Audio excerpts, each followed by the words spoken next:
Bonjour tout le monde! Vous aimeriez avoir un potager magnifique, mais vous vous demandez par où commencer?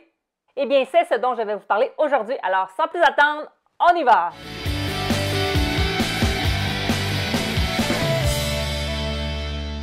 Que vous soyez débutant, par exemple, que vous avez envie de démarrer un premier potager ou encore que vous soyez plus expérimenté et que vous avez envie de créer des nouvelles zones de culture, eh bien, cette vidéo-là, elle est pour vous. Si vous avez envie de créer une nouvelle zone de culture, il va falloir penser à votre espace. Donc, il va falloir évaluer l'espace, l'environnement dont vous disposez.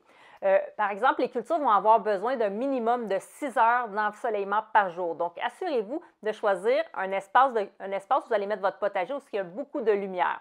Donc, évitez les endroits qui sont ombragés ou semi-ombragés parce que ça pourrait nuire à la croissance de vos plantes. Bien sûr, vous n'avez pas suffisamment de luminosité dans votre cour, par exemple, dans l'espace où vous souhaitez mettre votre potager. Ça va être tout de même possible de faire un potager. Par contre, vous allez être bien limité dans vos choix de culture. Donc, vous n'aurez pas accès, par exemple, aux cultures d'été, aux cultures qui ont besoin de beaucoup de chaleur, de beaucoup de lumière, telles que les tomates, par exemple, ou encore les piments poivrons.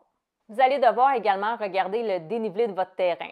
Ce qu'on va vouloir, c'est de choisir un espace qui est plat ou encore avec une légère pente. La légère pente pourrait permettre, par exemple, d'éviter l'accumulation d'eau autour des racines, mais une pente trop prononcée, ça va permettre le lessivage.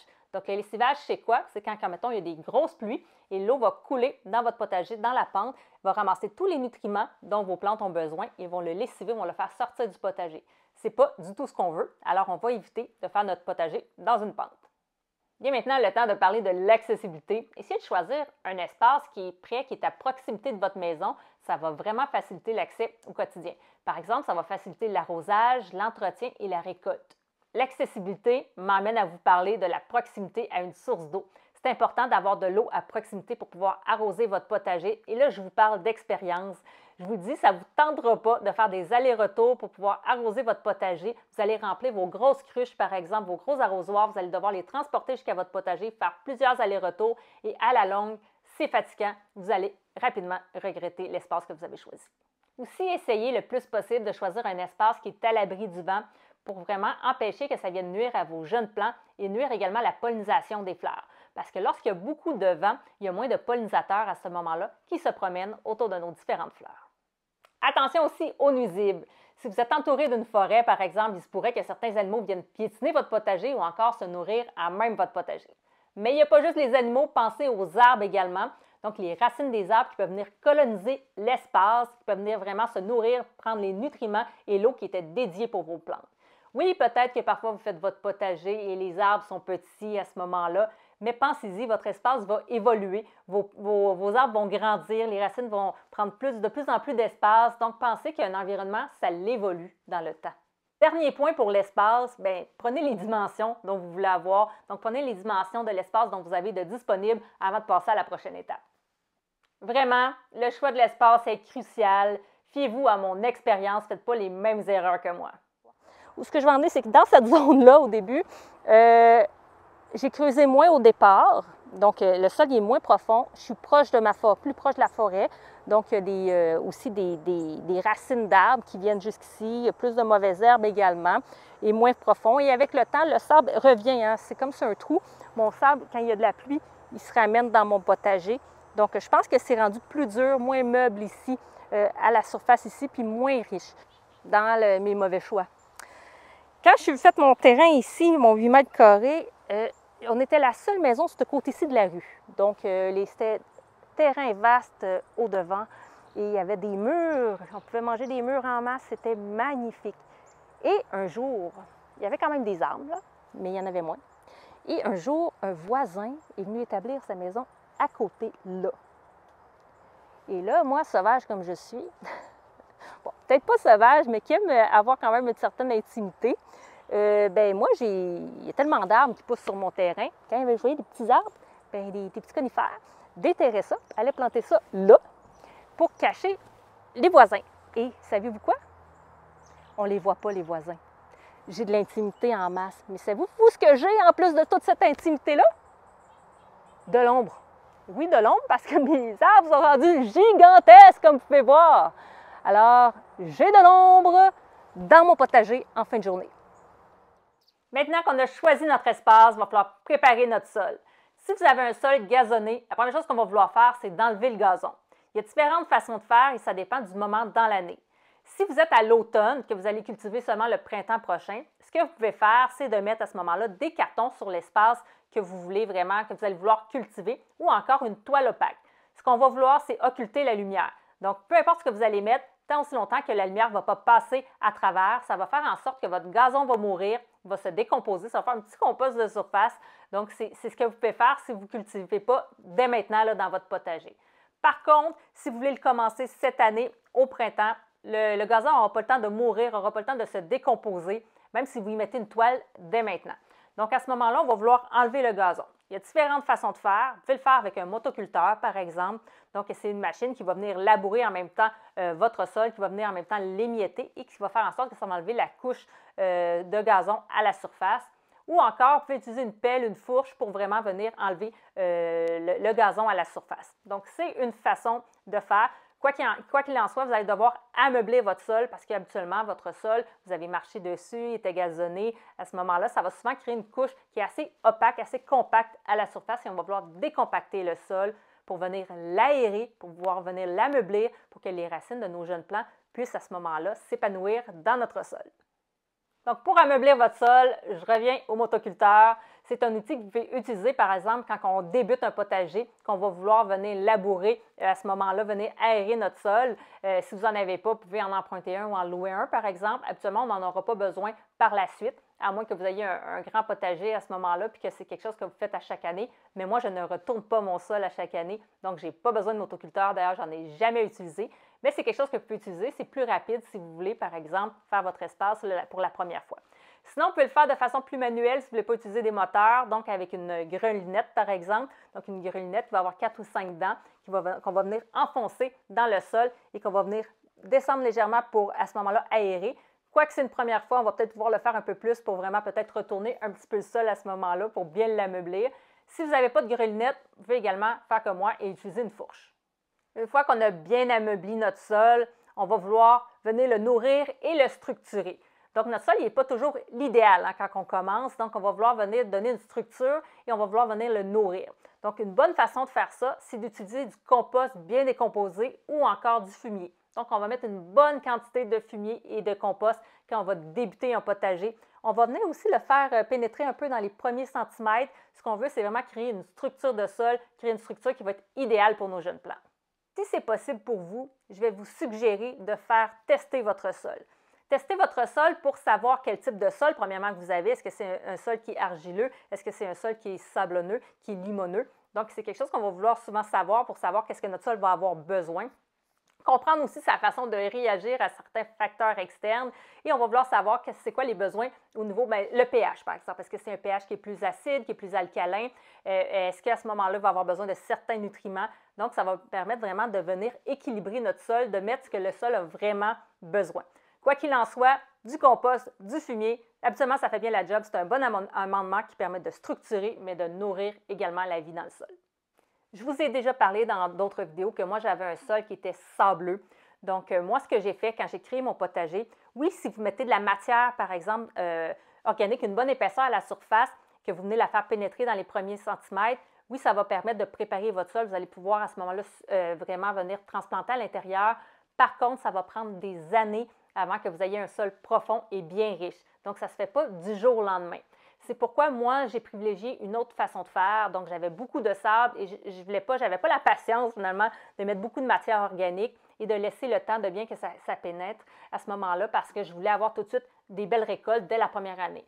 Moi, ce que j'ai fait, c'est que j'ai creusé. Donc, j'ai creusé un 40 cm, j'ai fait une profondeur, j'ai pris les dimensions, j'ai creusé et à ce moment-là, moi, j'ai ramené de la terre végétale, du compost, du fumier à l'intérieur de tout ça.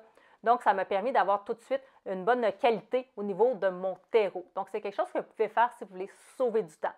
Je sais qu'il y en a qui vont dire « Ah, c'est pas l'idéal, tu es capable de le faire toi-même avec ton sol », mais honnêtement, avec mon sable, que du sable très drainant qui va venir drainer tous les nutriments, ce n'était pas l'idéal pour moi, alors j'ai vraiment préféré creuser. Vous pouvez faire la même chose également si vous avez un sol qui est argileux, donc vous pouvez creuser et rajouter de la terre végétale. Ou encore, une autre solution, ça peut être de faire un jardinage en surface, donc soit dans des bacs, des carrés, des bacs surélevés, ou des carrés de potager. Donc, on va faire les contours, par exemple, en bois ou n'importe quel autre matériel. On peut creuser un petit peu ou pas du tout. Puis à ce moment-là, apporter de la terre, du compost à l'intérieur. Donc, vous allez avoir l'épaisseur de votre carré potager, que vous allez avoir de la bonne terre. Donc, ça va se faire en surface. Et graduellement, ça va pénétrer dans votre sol. Ça va vraiment venir peut-être structurer le sol en dessous. Mais ça va prendre vraiment des années avant que vous ayez des bons résultats, que votre sol en dessous soit vraiment aussi meuble que vous le souhaitiez, s'il est argileux, ou encore que votre sable se soit bien mélangé avec la terre à jardin. Donc, si vous avez un sol qui est sableux, on apporte beaucoup de matière organique pour vraiment venir augmenter sa capacité de rétention d'eau, de rétention des nutriments. Si au contraire, vous avez un sol qui est plus argileux, vous allez également ajouter beaucoup de matière organique, mais là, pour venir bien structurer le sol, il faut éviter de travailler un sol argileux quand c'est humide, quand le sol est humide, parce qu'il va devenir collant, il va devenir compact, il va avoir de la misère à être émietté. En fait, il va faire des mottes. Donc, on va éviter de travailler un sol argileux quand il est humide et on va éviter de piler sur un sol argileux. Maintenant que vous avez évalué votre espace, que vous avez préparé votre sol, ça va être le temps de choisir vos plantes. Donc, les différentes plantes que vous voulez mettre dans votre potager. Si c'est une nouvelle zone de culture que vous faites, que vous êtes plutôt expérimenté en jardinage, vous allez probablement déjà savoir ce que vous avez envie de mettre dans cette nouvelle zone de culture. Par contre, si vous débutez votre potager, que vous n'avez jamais fait de potager auparavant, ce que je vous conseille, c'est de choisir des plantes qui sont aussi faciles, qui ne sont pas trop exigeantes. Donc, on peut commencer en choisissant différentes plantes qui ne vont pas demander beaucoup d'entretien nécessairement ou qui ne seront pas très exigeantes au niveau des nutriments, surtout qu'on a un nouveau sol, notre sol n'est pas aussi riche que les années suivantes, par exemple. Choisissez aussi des plants qui vont vraiment s'adapter à votre climat, qui vont correspondre aussi à votre réalité. On a parlé un petit peu plus tôt du temps d'ensoleillement, par exemple. Donc, il y a des plants qui vont demander plus d'ensoleillement, d'autres moins d'ensoleillement. Donc, ça dépend vraiment si vous avez accès à au moins 6 heures d'ensoleillement par jour. On parlait tantôt des sols qui sont sableux versus argileux. Il y a certaines cultures qui vont être plus faciles à faire dans des sols sableux et d'autres dans des sols argileux. Par exemple, les sols argileux, ça va être plus difficile les carottes parce que vu que la terre est plus compacte, la carotte va avoir besoin vraiment d'un sol meuble pour pouvoir s'allonger, alors que par exemple, des pommes de terre, ça va très bien dans un sol qui est sableux, par exemple. Donc, vraiment, pensez à ces différents aspects-là quand vous allez choisir vos différentes plantes qui vont par la suite vous permettre de passer à l'étape suivante, c'est-à-dire le design de votre plat de potager. Se faire un plan de notre jardin, à mon avis, c'est crucial, c'est super important. Donc, on va vouloir faire le design. On va partir de différents critères. Déjà, on va partir du critère, est-ce qu'on a choisi de faire des planches de culture permanentes? Est-ce qu'on a choisi de faire des bacs de culture, des bacs surélevés, par exemple? Ça va nous permettre de savoir un petit peu comment on fait notre plan. Finalement, parce que si on fait un plan à même le sol, qu'on fait des planches de culture, des planches permanentes, on va sélectionner la largeur des allées, par exemple, qu'on va avoir besoin, plus ou moins grande, plus grande si on veut pouvoir passer un bac de culture, si on veut pouvoir passer une brouette, ou plus petite si on veut juste vraiment avoir l'espace pour piler, pour pouvoir passer à ce moment-là, pour avoir plus d'espace possible là, sur nos planches de culture. Sinon, on va aussi penser à nos plantes qu'on a sélectionnées, donc où on va les mettre dans notre potager. Et là, on va tenir compte de différents critères, notamment des besoins des différentes plantes, notamment au niveau de l'espace. Donc, selon le type de plant, il va y avoir des espaces qui vont être recommandés au potager qui vont être différents. Donc, c'est important de tenir compte de ça pour laisser suffisamment d'espace pour s'assurer d'avoir une bonne croissance de nos plants. On peut penser aussi aux facteurs de compagnonnage. Ce n'est pas scientifique, mais moi, je le pratique. C'est-à-dire qu'il y a des plantes qui iraient mieux ensemble que d'autres plantes. Il n'y a pas de drame à mettre certaines plantes ensemble, mais il y en a des plantes qui vont vraiment avoir un effet bénéfique sur les autres. Je pense notamment aux aliacées et la carotte, donc que ce soit les oignons, que ce soit l'ail, par exemple, qu'on met près des carottes. L'odeur de la carotte viendrait éloigner la mouche de l'oignon et l'odeur de l'oignon viendrait éloigner la mouche de la carotte. Donc, moi, souvent, je fais ce type de jumelage-là dans mon potager et j'y pense dans mon plan à ce moment-là, dès le départ. Aussi, au niveau des besoins, on peut penser aux besoins d'eau, par exemple, de nos différents plants, aux besoins en lumière également. Et là, je vous donne l'exemple que si je mets des oignons à côté d'un plant de poivron, le poivron va avoir besoin quand même de beaucoup d'eau pendant la saison, alors que l'oignon, à ce moment-là, va avoir besoin de beaucoup moins d'eau.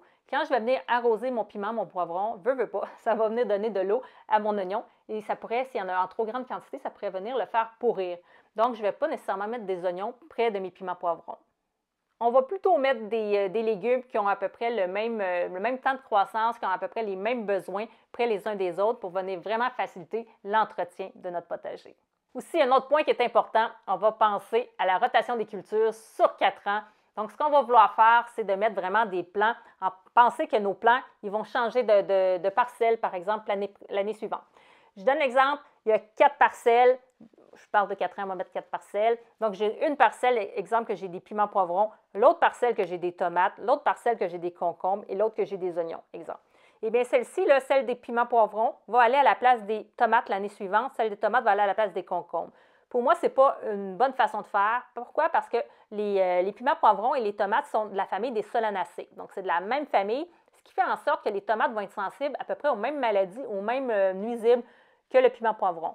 Alors, idéalement, je ne voudrais pas que, par exemple, mes piments poivrons aillent dans ma parcelle de mes tomates où j'ai peut-être eu du mildiou, par exemple, et qu'il y ait des chances de développer le mildiou. Alors, ce que je vais faire, je vais plutôt faire, par exemple, piment poivron, concombre, tomate. Donc, le piment poivron va aller à la place des concombres, donc il n'ira pas à la place des autres solanacées. Bien sûr, on parle d'une rotation sur 4 ans, donc l'année suivante, on va aller à la place des tomates. Si on est capable de faire autrement, on va le faire. Mais sinon, c'est juste pour vous montrer qu'on va essayer vraiment de penser à la rotation dans notre plan. Et d'année en année, on va garder en tête cette fameuse rotation-là sur 4 ans.